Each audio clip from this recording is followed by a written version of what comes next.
Je m'appelle Guillaume Getta, j'ai 35 ans et j'ai ouvert en 2017 CrossFit Morges, une salle dédiée à toutes et tous avec l'objectif justement d'accompagner des personnes dans ce milieu qu'est le CrossFit.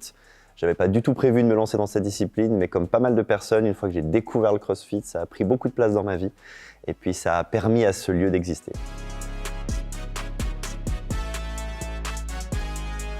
Le CrossFit, c'est absolument pour tout le monde parce que c'est une activité qui peut être adaptée à l'infini. C'est vraiment en fonction de la créativité du coach, de la coach.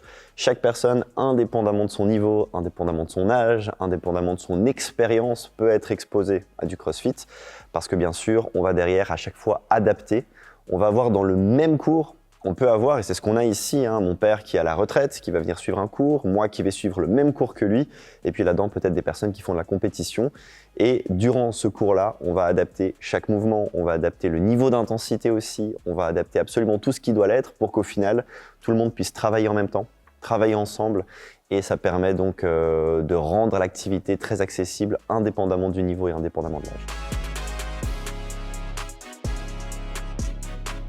C'est assez intéressant parce que beaucoup de personnes qui viennent nous poser des questions ici nous disent « ça fait 3-4 ans que je passe devant chez vous et puis c'est la première fois que j'ose rentrer ». C'est vrai qu'il y a encore une perception qui est parfois un petit peu étrange. Le CrossFit, moi je le divise vraiment en deux parties. Il y a la partie de la compétition, le sport comme on l'appelle, qui est une partie très impressionnante avec des personnes qui ont aujourd'hui un niveau impressionnant et qui montrent des choses en ligne qui sont impressionnantes. Et c'est majoritairement à ça qu'on a accès quand on est sur les réseaux sociaux, quand on est sur Internet, ce qui peut être un petit peu intimidant et impressionnant. Pour d'autres personnes, ça peut être aussi motivant parce que ça donne un objectif et puis on peut se dire qu'on va se rapprocher de ça. Mais pour la plupart des gens, en ce qui nous concerne, une salle dans laquelle on accompagne monsieur et madame tout le monde, des gens qui ont un métier, qui ont une famille, qui ont peu de temps, c'est vraiment un club de sport dans lequel on vient passer un bon moment dans un laps de temps relativement court parce qu'en 1 heure, on arrive à faire un cours complet entre l'échauffement, éventuellement un travail technique, un travail de force et puis du cardio. Et ça permet donc justement de bien optimiser son temps, de rencontrer des gens sympas, de passer un bon moment et puis surtout de se faire du bien là-dedans parce que on va prendre soin de son corps, on va continuer à développer des capacités, on va surtout éviter de les perdre et puis ça nous permettra d'affronter un petit peu ce qu'on doit affronter dans la vie de tous les jours de manière un peu plus sereine. Oui, parce que si on prend l'exemple justement du push-up ou de la pompe, c'est un mouvement où on va venir presser devant soi. On peut effectivement le faire avec son corps en planche. Pour certaines personnes, c'est un challenge. On peut faire le même mouvement en ayant les genoux au sol. Et puis si ça va toujours pas, on peut éventuellement trouver une combinaison avec un élastique qui vient s'accrocher à une barre de traction, ce qui permet d'avoir une assistance. On peut aussi être couché sur le dos et puis prendre 2 haltères et pousser devant soi. Les haltères, on en a qui commencent à 2 kg et puis qui vont jusqu'à beaucoup plus lourd. Donc ça permet justement à nouveau de garder la même mécanique ou très proche et de permettre à la personne de développer ses capacités quand même. Donc là-dedans, on va toujours avoir une adaptation et c'est même très fréquent, moi c'est ce que je préfère dans ce milieu, d'avoir dans un même cours un mouvement qui est l'objectif et ce mouvement est relativement ambitieux. Et derrière, on va avoir 3-4 personnes qui vont faire des adaptations ou des options de ce mouvement-là et qui vont quand même pouvoir participer, qui vont quand même rester dans l'intention du workout et puis qui vont surtout ne pas être en échec. Parce que c'est ça aussi le gros problème. Certaines personnes vont peut-être se sentir en échec de ne pas réussir un mouvement. Dans le CrossFit, en tout cas dans notre manière de l'appliquer, on trouve toujours une solution pour que la personne ne soit pas en échec et même au contraire qu'elle continue à progresser pour peut-être, prenons un exemple de quelqu'un qui s'appellerait Jean-Pierre et puis Jean-Pierre il aimerait réussir ses pompes, peut-être qu'il n'y arrivera pas cette année, peut-être qu'il n'y arrivera pas l'année d'après, mais à force d'adaptation, à force de progression, à force d'options et de travail, dans 2-3 ans, il y arrivera et puis à ce moment-là le problème c'est qu'il aura oublié que c'était son objectif et il aura déjà un autre objectif plus loin. L'objectif, ce qu'on va aller chercher dans un cours de CrossFit, dans un workout de CrossFit, ça va être ce qu'on appelle l'intensité. Parce que c'est l'intensité qui va produire les résultats. Mais cette intensité, parfois, elle est mal interprétée parce que certaines personnes pensent qu'on est toujours dans une très haute intensité. Quand on dit haute intensité, c'est pas max intensité. C'est une intensité qui va être adaptée au format et au jour. Et ça, c'est le rôle des coachs et de la programmation, de faire en sorte que ça varie. Donc il y a des jours, on va aller chercher une intensité très élevée, et puis il y a des jours, on va aller chercher une intensité modérée. Et puis entre deux, il y a un peu tout le spectre des différents niveaux d'intensité qui vont être mis en place. Et il faut pas avoir peur parce que l'intensité est propre à chacun et chacune. C'est-à-dire que le niveau d'intensité qu'un compétiteur ou qu'une compétitrice va pouvoir mettre dans un workout ne sera pas le même qu'une personne qui n'en fait pas du tout et qui découvre pour la première fois le CrossFit. Et c'est là tout l'intérêt justement d'être encadré là-dedans, parce qu'on va permettre d'aider la personne à trouver le niveau d'intensité qui est juste pour ce jour. Et puis là-dedans, on va continuer à développer et à travailler toutes nos capacités athlétiques. Il y en a plein, hein. C'est l'agilité, c'est la vitesse, c'est la souplesse, c'est l'endurance, c'est la force. Et en fait, dans le CrossFit, on devient un spécialiste en rien du tout, mais on devient théoriquement assez bon dans tout. Ce qui nous permet ensuite, et c'est là où c'est très intéressant, quand on va faire du ski avec des amis, quand on sort faire une randonnée, quand on va faire découvrir un nouveau sport, du paddle, du tennis, peu importe, eh bien on va être dans une forme qui va nous permettre de pas trop souffrir ensuite et surtout de prendre du plaisir dans l'activité. Et c'est ça, tout ce qu'on ne travaille pas, on le perd. Et donc nous, on essaye de maintenir toutes ces capacités et avec un peu de chance même et un peu de travail, on va les améliorer et ce qui nous permettra au quotidien donc de faire face à tout ce qui se présente à nous. On va prendre un exemple très simple. Admettons qu'on a 20 minutes et pendant ces 20 minutes, on doit faire le plus de tours possible de 2 mouvements différents. Tu parlais du rameur, donc on va aller sur le rameur. Et l'objectif sur le rameur, c'est affiché donc sur les écrans, c'est de faire 15 calories à chaque fois qu'on s'installe sur le rameur. Et à côté, on va avoir le squat. Et on veut que les gens fassent 50 squats à chaque tour. Donc 15 calories sur le rameur, 50 squats, le plus de tours possible pendant 20 minutes. Nous, ce qu'on veut là-dedans, c'est que les personnes passent un peu moins d'1 minute sur le rameur. Donc si on voit qu'une personne, prenons de nouveau Jean-Pierre, prend 2 minutes 30 sur le rameur, on va se rendre compte que l'adaptation n'est pas la bonne, puisque notre objectif était qu'il passe 1 minute maximum sur ce rameur. Donc c'est là où nous, on va venir et peut-être adapter le nombre de calories qu'il devra faire, pour qu'il reste dans la même intention, qu'il suive le groupe aussi. Et puis les 50 squats, peut-être que Jean-Pierre, c'est son premier cours. Et on se rend compte que lui, il prend beaucoup de temps pour les faire, ce qui est normal parce qu'il découvre le mouvement. Et on veut qu'il le fasse bien. Donc peut-être qu'on va réduire un peu à ce jour-là. On va être, écoute Jean-Pierre, aujourd'hui, tu en fais 30. Et puis en fait, il aura des calories adaptées, il aura un nombre de squats adapté, ce qui fait qu'au final, notre objectif sur ce workout-là était qu'il fasse peut-être, 5 à 6 tours. Eh bien, il sera dans ces 5 à 6 tours. On aura ajusté pour lui, puis on aura ajusté pour les différentes personnes aussi. Et oui, ça passe par un point très important, c'est d'avoir une intention dans le workout général. Donc ça, c'est au niveau de la programmation que ça se passe. Et puis surtout, et c'est là le rôle clé de ce qu'on fait, c'est le ou la coach qui va devoir justement avoir un plan de cours, savoir exactement ce qui est souhaité à chaque mouvement et à chaque endroit, et puis qui va derrière pouvoir trouver des solutions pour que tout le monde reste dans cette intention-là. Si par exemple, notre objectif, c'est que les gens fassent 5 à 6 tours et qu'à la fin des 20 minutes, on a Jean-Pierre qui en a fait que 2, là, c'est notre erreur parce qu'on n'a pas su adapter comme il fallait. Et c'est tout un travail aussi qui doit être fait en amont. L'objectif des coachs, c'est de faire progresser à chaque cours toutes les personnes qui sont présentes et indépendamment de leur niveau. Ce qui est parfois un grand challenge parce qu'on va avoir une personne qui fait son premier cours, une personne qui fait du CrossFit depuis 10 ans et en sortant de la salle, elle doit avoir progressé de minimum 1%. On dit ce 1% parce que si on gagne 1% à chaque fois qu'on vient à la salle, si on le prend sur le long terme, et la vision doit toujours être long terme versus court terme, ça fait beaucoup de progression.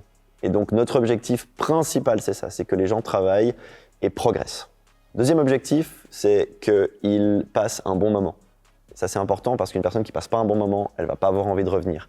Et nous, dans notre activité, on cherche ce côté un petit peu fun. Ça peut sembler contre-intuitif étant donné qu'on voit parfois des images de gens qui souffrent et qui transpirent, mais on cherche quand même à passer un bon moment. C'est dans la connexion avec le coach, c'est dans la connexion entre les personnes.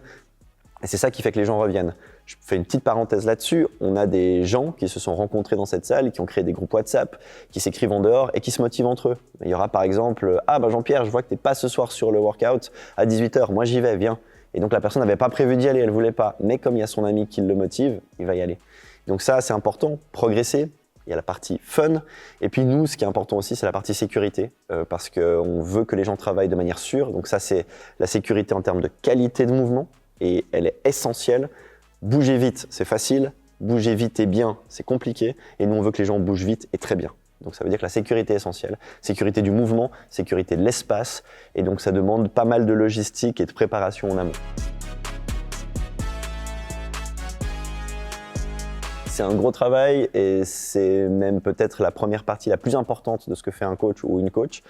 Chez nous, en tout cas, le programme est accessible pour l'équipe une semaine à l'avance. Et il y a tout un lesson plan, comme on appelle, donc toutes des explications de l'intention du jour, de ce qu'il faut mettre en avant, de ce qu'il faut travailler. Et là où les coachs vont lire ça, vont préparer leur cours, parce que derrière, un cours à 6h du matin, c'est pas exactement pareil qu'un cours à 18h le soir. Les gens n'arrivent pas chauds de la même manière. Certains se sont levés il y a 5 minutes à peine, quand c'est le cours de 6 h du matin. À 18 h, les gens arrivent à la bourre parce que y avait du monde sur le trafic, sur la route, etc. Donc il y a vraiment une préparation à faire en fonction de l'heure du cours. Il y a une préparation à avoir en tête en fonction de l'affluence aussi. On est toujours prêt pour le maximum de personnes, mais ça va être très différent si on n'a que 3 personnes qui viennent versus si on se retrouve dans un cadre d'un cours particulier où on a plus de 20 personnes. Donc il y a vraiment une grosse préparation en amont. Il faut penser à l'organisation de l'espace, il faut penser au timing, il faut penser à comment on va faire progresser les gens, comment on va les faire progresser dans un laps de temps relativement court, parce qu'à nouveau, une classe, c'est 1 heure chez nous, et 1 heure, c'est beaucoup, mais c'est peu en même temps. Et là-dedans, on aimerait que tout puisse rentrer. Donc ça demande énormément de travail, et puis c'est vrai que c'est une partie qui est peut-être un petit peu moins mise en avant.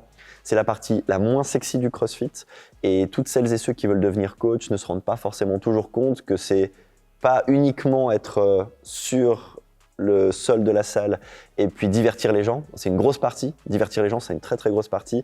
Mais on peut le faire quand derrière tout est bien prévu. Donc c'est un très gros travail et puis il faut qu'on souligne le gros travail que font les coachs dans ce cas de figure. Actuellement, j'ai la chance d'avoir une très belle équipe avec, pour ainsi dire, pas de départ et puis des gens qui sont là depuis un long moment. On est 8 au total. Là-dedans, bien sûr, il y a des gens qui ont un taux d'activité fixe et qui donc donnent un certain nombre d'heures par semaine. On a aussi là-dedans des personnes qui ont un autre métier à côté, mais qui sont exposées aux mêmes exigences. Et c'est pas toujours évident parce que c'est des personnes qui ont été formées, qui sont évaluées une fois par mois, qui doivent suivre un cycle de formation. On a des formations mensuelles pour l'équipe.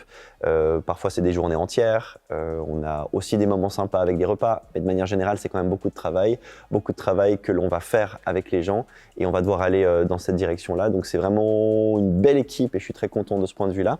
Ils couvrent des plages horaires qui vont du lundi au dimanche. Donc c'est relativement vaste, du matin au soir, il y a beaucoup d'amplitude horaire. Et puis là-dedans, c'est un lien qui est très particulier parce qu'il y a des gens qu'on rencontre là-dedans qui deviennent des amis.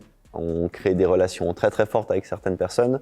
Et puis en même temps, on doit parfois faire un petit peu la police parce qu'il y a un aspect de nouveau de sécurité, de gestion du rythme. Quand on enchaîne 3 heures d'affilée, on doit commencer à l'heure, finir à l'heure, ce qui est parfois un assez grand challenge. Et puis on doit pouvoir gérer tout ça. Donc c'est vrai que c'est un lien particulier qu'on développe dans le CrossFit, mais c'est un lien très fort parce qu'on est avec des personnes qui parfois traversent des moments de leur vie qui sont très difficiles et qui finissent par se confier beaucoup à nous. Le sport a un aspect très libérateur de ce point de vue-là. Et puis on est donc constamment exposé à la vie privée des gens. Et donc parfois c'est aussi quelque chose qu'il faut avoir en tête quand on est coach, que c'est pas toujours évident parce qu'on apprend à connaître les gens de manière très très intime. Et en même temps, c'est un côté magnifique parce qu'on crée des liens qu'on ne pourrait pas créer dans d'autres cas de figure et dans d'autres circonstances. Donc c'est ça qui est assez motivant dans ce sport. Et ce qui crée, je pense aussi, c'est un des aspects positifs. C'est les gens nous ramènent vers le haut de manière générale. Plein de moments où on est un peu down, on n'est pas de bonne humeur. Nous aussi, on a nos émotions et puis c'est pas toujours facile de sourire et de mettre son masque de coach et puis de démarrer le cours comme si tout allait bien. Et on voit parfois qu'on est dans une énergie un peu étrange au départ et puis plus le cours avance, plus les gens nous donnent aussi en retour et puis on finit le cours en se disant mais en fait ça va bien aujourd'hui. Donc il y a un aspect très particulier dans cette relation qui est unique et à l'heure actuelle j'ai pas pu expérimenter ça dans d'autres disciplines ou dans d'autres approches. Voilà, la transformation est impressionnante. Et certaines personnes viennent avec un objectif officiel, mais finissent par travailler sur des objectifs officieux. Alors, c'est pas une thérapie, il faut pas voir le sport comme un suivi psychologique ni quoi que ce soit. Simplement, ça permet certaines choses et ça permet parfois d'évacuer beaucoup de tensions. Ça permet de rencontrer des personnes, ça permet de sortir d'une forme de solitude et de tristesse. On a vu beaucoup de personnes, et c'est assez intéressant, qui sont venues chez nous au début très un peu dubitatives comme ça et qui se disaient « je sais pas trop si c'est pour moi le CrossFit, franchement, j'ai entendu que du mauvais, j'ai des amis qui se sont blessés, si, ça. » Et c'est les personnes qui parfois 6 mois, 8 mois plus tard, on les voit, ils viennent 4, 5 fois par semaine, ils ont complètement changé leur approche, ils font attention quand ils déplacent des meubles à la maison, parce qu'au final c'est ça, c'est que ça nous donne une capacité. Et un exemple qui est très fort pour moi, et c'est un exemple très proche, j'ai toujours fait les courses avec ma maman quand j'étais petit. Et souvent, quand on arrivait à la maison, c'était les garçons qui portaient les courses. Si on n'avait pas fait les courses avec maman, on sortait pour lui donner un coup de main, elle nous appelait pour l'aider. Et c'était normal parce que les sacs étaient très très lourds, etc. Et ma mère a toujours fait plein d'activités différentes, mais aucune liée à la force. Et c'est vrai qu'à l'heure actuelle, ça devient de plus en plus accessible, mais souvent les sports de force, était plutôt réservée aux garçons, malheureusement. Et puis à côté, on mettait d'autres disciplines pour les femmes. Et là, dans le CrossFit, comme tout le monde travaille la force, comme tout le monde travaille tout, ma maman s'est mise au CrossFit, a commencé à suivre des cours. Et puis, quand je vivais encore chez mes parents, je me rappelle une fois où elle est rentrée des courses et puis elle portait les sacs de courses et elle est passée me montrer qu'elle portait les courses et qu'elle m'avait pas demandé de l'aide.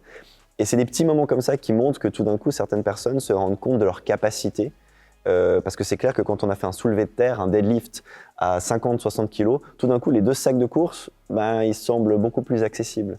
Et ça montre aussi la capacité qu'on a, ça permet de révéler beaucoup de choses.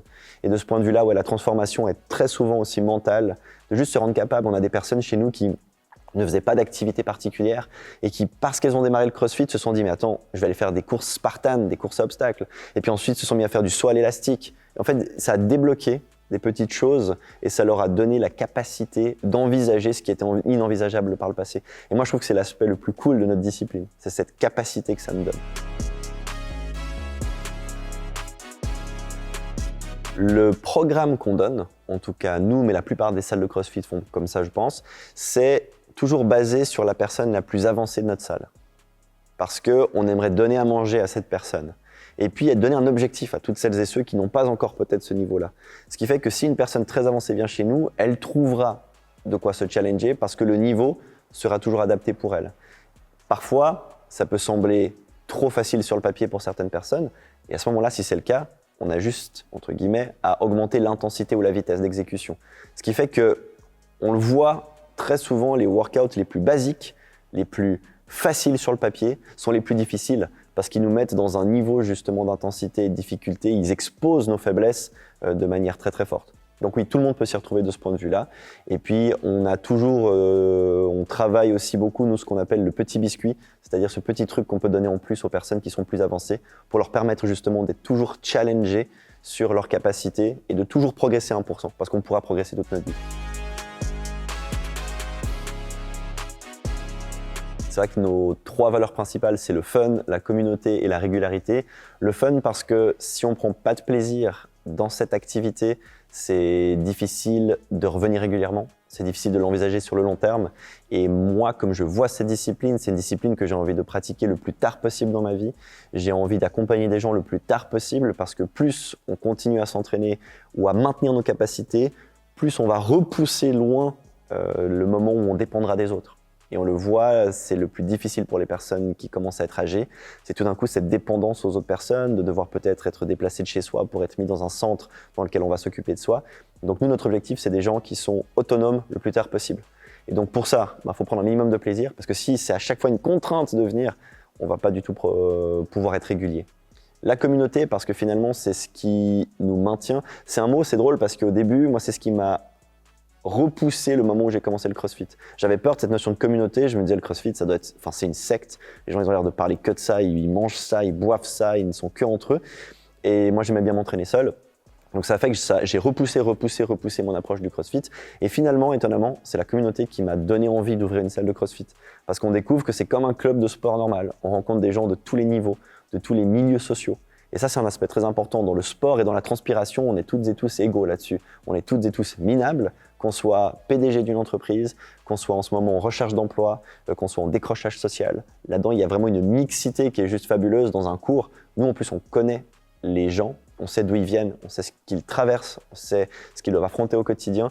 Et on voit dans ce cours 10, 15, 20 personnes qui sont de milieux sociaux, milieux économiques complètement différents, mais qui cohabitent, qui s'entraînent, qui partagent des valeurs communes. Et je pense qu'il y a peu d'endroits aujourd'hui qui permettent d'avoir une telle mise à niveau de tout le monde de ce point de vue-là. Donc la communauté est essentielle. Et puis c'est, comme je vous disais tout à l'heure, un truc hyper intéressant parce que ça va permettre aux gens de se motiver. Des gens qui tout d'un coup sont peut-être un peu en décrochage parce qu'une période de démotivation, beaucoup de stress au boulot avec la famille, et bien il y a des gens ici qui vont les rappeler, qui vont leur dire « mais t'es où, on ne te voit plus ». Nous, c'est ce qu'on fait nous-mêmes déjà dans la gestion de la salle, mais après c'est fait aussi par les autres personnes. Donc les gens se portent. Donc il y a le fun, la communauté et la régularité, parce que j'aime bien dire le CrossFit n'a rien de magique.